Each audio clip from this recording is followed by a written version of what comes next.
In this video, one of my tutors, Daniela, is going to interview me on all the questions you've been asking me on Instagram as my personal life as a doctor, as the CEO of FutureDoc, and anything else you want to ask me. So let's dive straight in. Okay, hi everyone, welcome back to the channel. In this video, I am going to be interviewing the one and only Dr. Ash. My name is Daniela. If you guys don't recognize me, I am a third-year graduate entry medical student at Warwick. And I'm going to be making some videos on this channel, so let's get right into it. Are you ready? Yeah, go. Slightly nervous, but yeah. Okay, first question. What is the most enjoyable part of your job as a doctor, but also as the founder of FutureDoc? So as founder of FutureDoc, I think the most rewarding thing is seeing the student success. It's like kind of, I don't have children, but when people talk about the pride that they have for their kids when they see them do well, it's like so rewarding to have people come under our wing and, they're nervous about getting work experience. They're nervous about doing well in the UCAT. They're nervous about writing a good personal statement, interviews.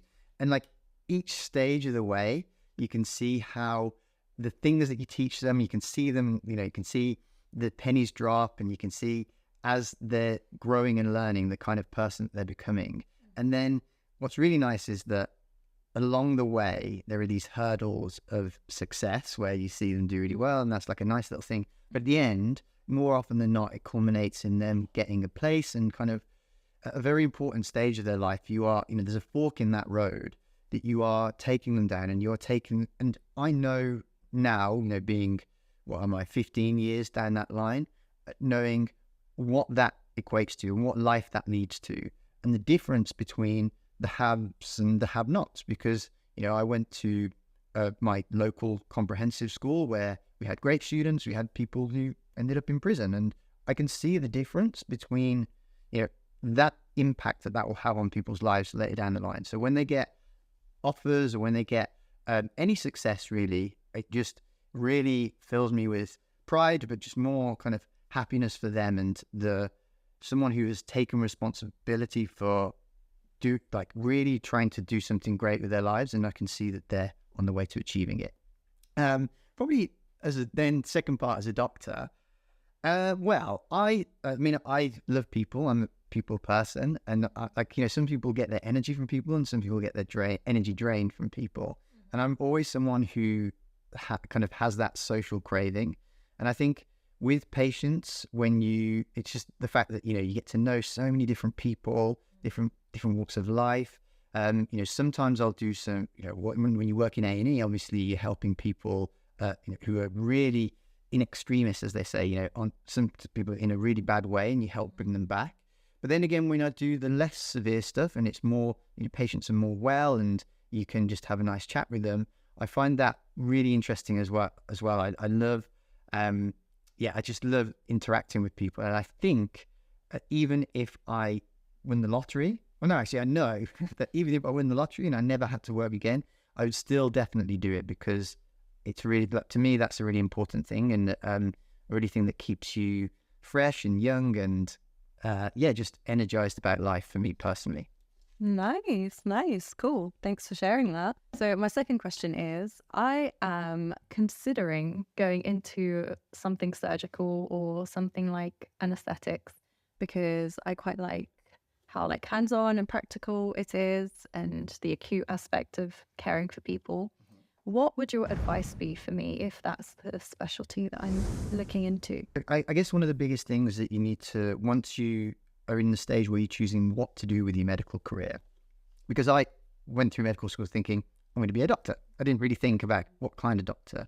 But when I was deciding which path to go down, I think the biggest decision you first need to make are, do I want to be in hospital or not? Essentially, and not, I say not because it encompasses other things like community, GP, lab, lots of different things, and obviously community and GP are the same, but that sort of area.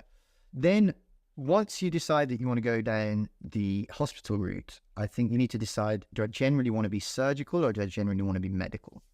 To me, I wanted to be surgical because it was very fast paced, and I'm very kind of simplistic in the way that I like to see problem, do something, fix problem, go home. And of course, that's oversimplifying massively what surgery does. But I genuinely like to be able to see a problem, see a solution, and want to kind of take steps towards fixing it. And ideally, in surgery, you send them home and that's it, they're sorted, and you never see them again in the nicest way possible.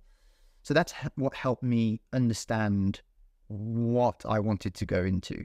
But I'm probably only retrospectively fitting those explanations, because at the time it was more gut feel. The very first job I did was a surgical one, and I just loved the fast pace of it and all those things I said. I loved that we were fixing things, and I loved that I was on general surgery, which is usually surgery at the abdomen-ish. And by doing those things, it was life-saving surgery for a lot of people because it's emergency surgery. And that for me was just really cool to see somebody who, again, is on the edge of death. You do an operation and you save their life, and hopefully they'll go on to live a long life based on those few hours of operating that you've done. So yeah, that's the kind of for surgery. And then to get ahead, I mean, the thing with surgery is that, and any competitive specialty in medicine, is that it's always changing. I would say get your exams in early. I would say understand really from 5th year of med school, but as soon as you can, understand what the selection criteria are for, if you know what specialty you want to go into, that's great, but general, so core surgery training is the next stage. So you graduate from medicine after your final year, then you have 2 years of foundation training, and during the kind of nearly the start of your second foundation year training is when you need to apply for your core surgery. So your kind of specialty training, but it's the start of the specialty training. It's like a general training within the broad specialty. Now, it's always changing, but it's good to stay up to date with what you need to do, because it takes time to build that CV to become that kind of person that is going to be favorable to go into those specialties. So yeah, really knowing early what you need to do and just bit by bit, just kind of chipping away at it. That's so good. Thanks. So you didn't go straight into surgical training then, did you? Or did you go into dentistry? So once I decided I wanted to go into surgery, one of the things that you need to do, well, I felt that I needed to do was depends how you split it, but anything from like 9 to 14 surgical specialties. And I just wanted to decide roughly where I wanted to, well, not roughly, but at that stage, specifically where I wanted to go. So I systematically just went through all of them, ENT, plastics, orthopedics, neurosurgery, all of the big specialties within surgery. And it was only when I landed on maxillofacial surgery that I was like, okay, this is the one. I got the feels. Like I just knew that it was that one. And yeah, then it was just a case of fortunately or unfortunately, whichever way you look at it, it was that to go into Max Fax in the UK, you need to have a dentistry degree. So then I had to find a dental degree, and luckily there was one course in all of Europe at the time. I think since there have been a few more that have come out that allow you as a doctor to do medicine in 3 years, to do dentistry in 3 years instead of 5. And thank God for that course at King's. And it's very competitive to get into, and you had to build your CV the same way that I was talking about to show that you're a good candidate for it. And luckily got through that, and that was it basically.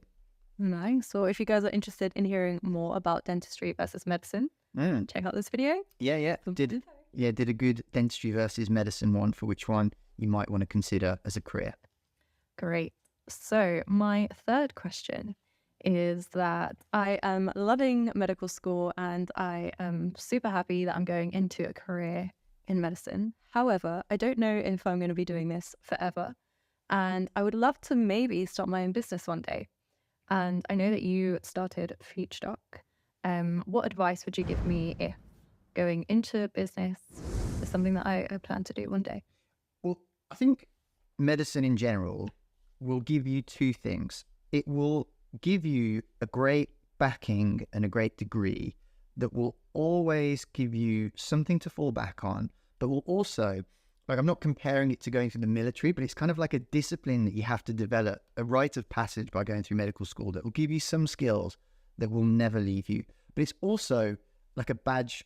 If you come to anybody and go, I've been through medical school. No matter what you end up doing with your career, it shows a certain level of competence, and that never gets taken away from you. In that sense, it opens a lot of doors. And the second thing is that it also gives you like a financial career to fall back on. Okay, there's a lot of talk in the media at the moment about doctors' pay, but you will always kind of be at a certain level. So that gives you a level of security that you can try things that might be risky to some people, but really, as a doctor, especially in today's world, the way doctors work is that you can always locum to find the time to earn the money that you need and work kind of almost at casual hours, but at the same time be able to focus on doing something great. So I think the thing is just finding something that is going to generate momentum to help you keep doing it, to eventually support you so that you can focus all your attention on it. And then it just becomes a virtuous cycle of, the more you do, the more impact you have, and the more you help people. That makes you more passionate about it. The more passion you put into it, the more successful it's going to be. And then, the more successful it is, the more you can focus just on that. And it just goes on and on. And like I say, when it comes to medicine and the business, like I said before, I focus on the business a lot, but I would never leave behind medicine because of the reasons that I talked about of loving patient interaction and loving all the social side of things. So you can get to a stage where you're doing medicine for fun and not because you have to. And that's a lovely place to be. So you mentioned something that leads me straight into my next question, which is there is a lot of striking happening for the junior doctors at the moment. So is the pay really as bad as they say that it is? So I think it's not that it's bad, it's that it isn't, people are striking because it isn't reflective of the impact and the impact they're having and the sacrifice they went through to get there. So if you take somebody who, they use this statistic of the £14.10 pay for, and this is a prep manager or a prep worker, I can't remember which one it is, but essentially the thing that leaves people, dare I say, pissed off is that they have, as a doctor, people don't understand the sacrifice that you go through to get to miss important events. The psychological difficulty of getting through medical school, the stuff that you see, a harrowing case. I've got cases today that still haunt me. You've got the amount of hours that you put into exams. Sometimes you fail. That's very difficult psychologically. Now, I'm not saying that people in the real world don't go through those things and other careers don't elicit those kind of difficulties. But when you put 6 years plus of your time just to get to a certain level to be able to even do the thing, and when what you are doing is basically helping people's health, which is, you're either saving lives or you're improving lives, people would say that health is the most important thing. And when you have that level of responsibility, impact, and the amount of work that you've had to get to gain that knowledge, I think people just do feel like it can be a bit of a kick in the teeth to not be as appreciated as someone who's serving coffee. And there's nothing against those people. But when you think of the effort that's been required or the effort people have gone through to get to those levels, you can see how people do feel a bit uncomfortable with those comparisons. I think as a baseline, and I said from job security point of view, medicine's fantastic. And you will get a decent pay. You'll kind of always be a certain level of comfort. I wouldn't even say necessarily comfortable these days, but I'm also optimistic for the future. So I wouldn't worry too much about what things are going on now. Obviously, fight for the cause and help make sure that you improve things, but don't worry too much about the future because it can't stay the way it is. Okay, so there is hope then. Definitely. I'm always, this hopefully is fine. And I'm always an optimist as well. So, but generally things do always get better. Okay, we'll see. We'll see what happens. All right, so my final question is about balancing your personal life and your work life.